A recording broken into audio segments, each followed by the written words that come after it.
ఇప్పుడు ఎవరెవరి మధ్య కంపాటిబిలిటీ, ఎవరెవరి మధ్య అనుకూలత అంటే తండ్రి అతని యొక్క సంతానం మధ్య, భర్త భార్య మధ్య, భార్య తోడికోడళ్ళ మధ్య, ఒక పర్సన్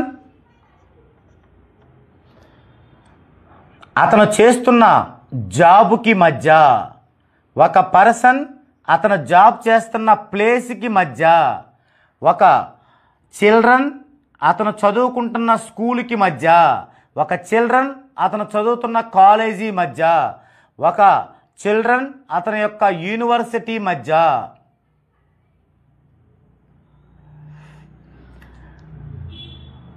ఈ విధంగా మనం ఇలాంటి ఎన్నో సందర్భాలు, ఇవన్నీ కూడా మనకి దైనందిక జీవితంలో రొటేషన్ అయ్యేటువంటివే. ఇలాంటి వాటి దగ్గర అది ఉపయోగించి సక్సెస్ అయ్యి అందరి మన్ననల్ని పొందటం అనేది జరిగిందనమాట.